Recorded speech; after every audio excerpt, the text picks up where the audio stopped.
Hey guys, what is up? It is me, Pagey, here once again with another video on Superman and Lois Season 3, and this is going to be my review for Episode 6 for this season, otherwise entitled Of Sound Mind. But of course, spoiler, do not watch the episode. Go away, what are you doing? Because we're going to be talking about all the spoilers in this episode, and a certain quite big reveal come at the end of the episode. But yeah, if you have watched the episode and you are continuing on, be sure to let me know in the comments section down below your various thoughts on this episode. What you love, what you hate. Any theories and predictions moving forward, let me know. And of course, if you're going to enjoy the video and you enjoy the episode, why not drop a like on the video? It takes, well, hopefully 1, maybe 2 seconds at most. But yeah, last episode, of course, we had a week off from Superman and Lois, but last episode, one of the big reveals towards the end is that we have Bizarro. Bizarro is in the possession of Bruno Mannheim / Intergang. So that's going to be a bit of an issue moving forward in regards to how they, strengthen their powered people plan sort of thing that's been going on there.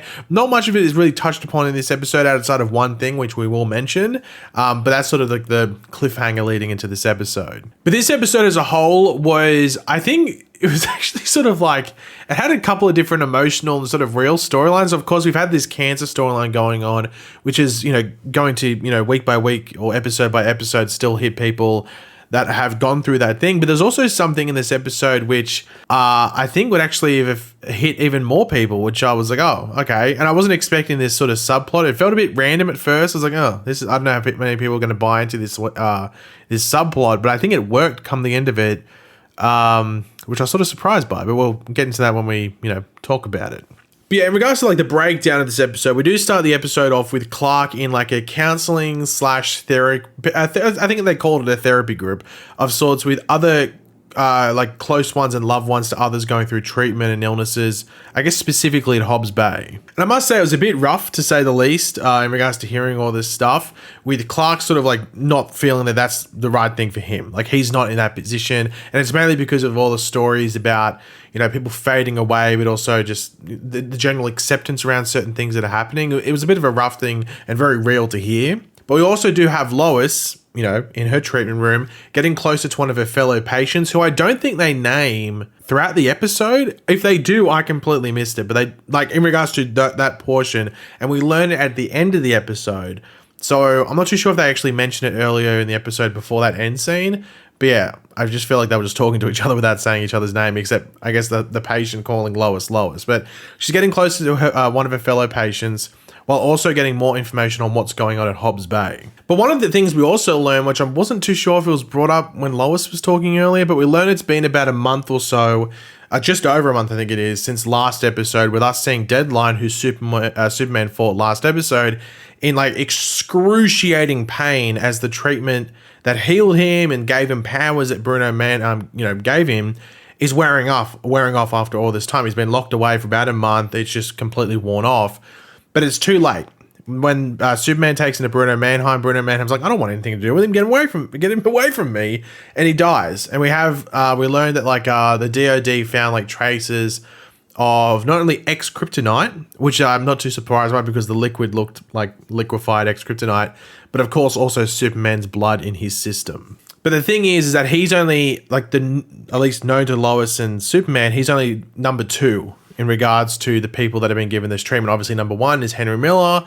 Number 2 is something DeStefano. I can't remember what his first name is, but aka Deadline. So there's 2 subjects there, and they are both not doing too well. So they're probably thinking, hey, Bruno Mannheim's thing isn't working that great, but things are going to progress. And that's because at Bruno Mannheim's lab, we do see them working on Bizarro's corpse, who will help them even more with the reanimation process. That was something that they specifically said. But we also see that Onomatopoeia and Bruno feel that now is the time to strike Superman, as he is just getting way too close to what they are doing. So they need to try and put a stop to him ASAP. Now, we do have Jordan going out on his own without his dad's approval. It was like I think it was like a flood or a landslide or something.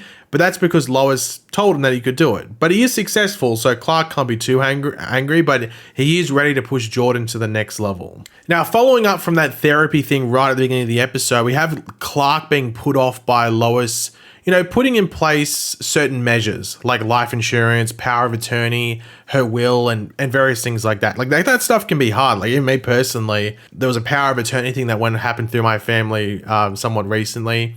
though it wasn't too extreme. Like, it was a pretty easy process for the most part. But I know that stuff can be hard, especially when it gets to like a will and someone writing a will that isn't like, you know, later into the years, that it might only be middle-aged. It can be hard to like go through that process, I guess. But in this case, Lois thinks Clark isn't really taking it too serious in regards to what's happening because of who he is, and that he isn't vulnerable to this type of issue, and he's more seeing it through his eyes, like that cancer isn't as big of a thing, but, you know, it is.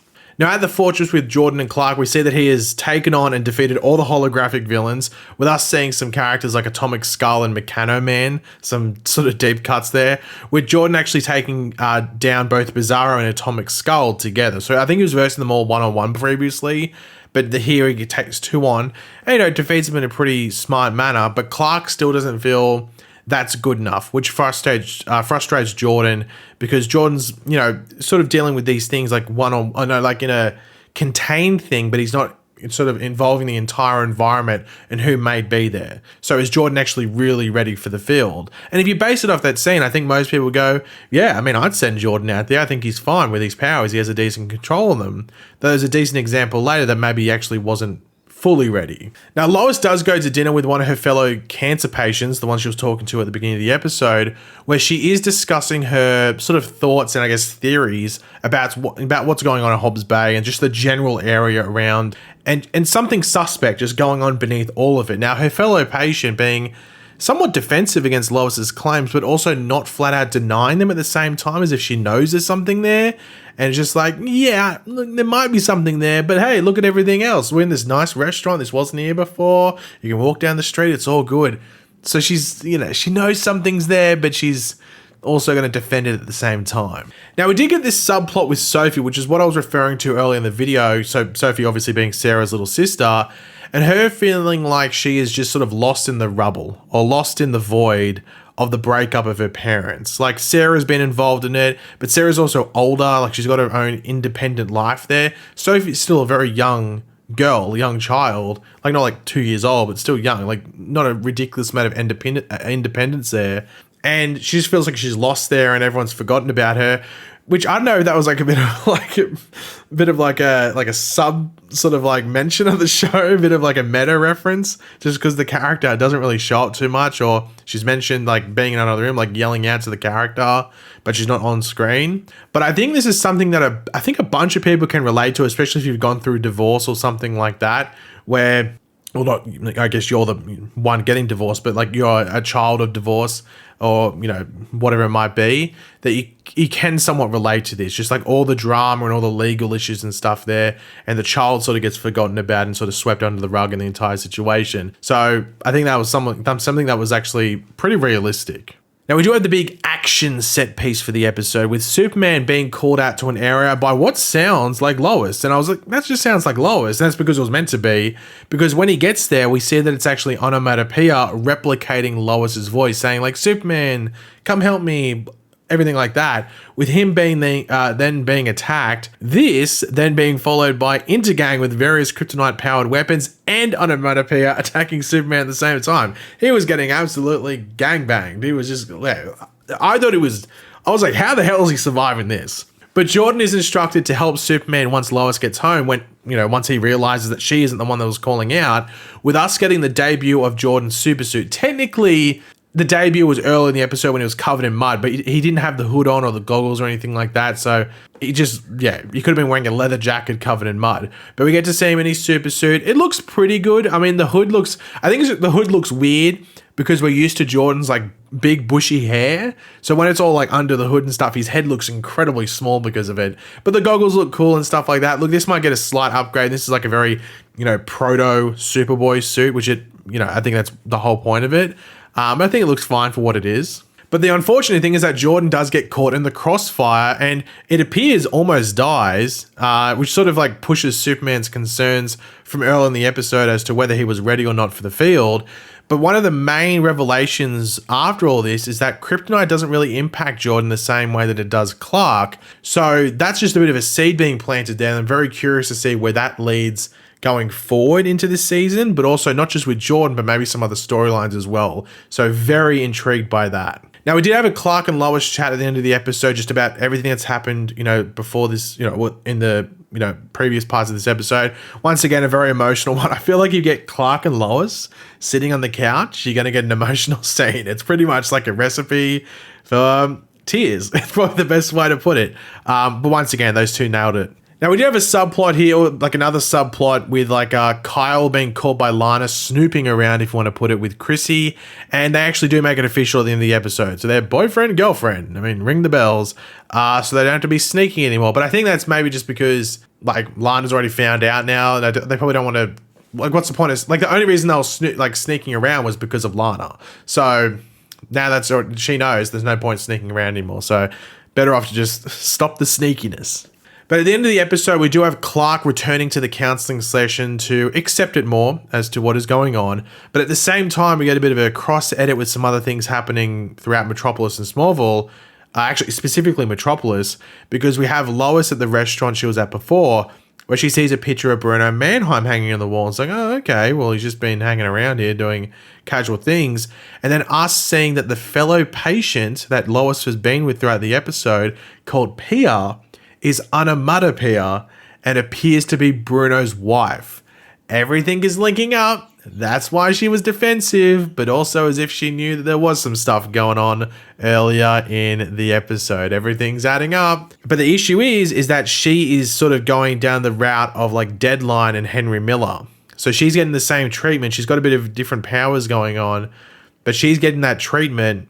And, you can see why Bruno is desperate. Bruno wasn't desperate to, conquer the world through one of these powered people. It was to save what appears to be his wife. So I am very intrigued to see whether we're meant to feel we're meant to feel sad for Bruno.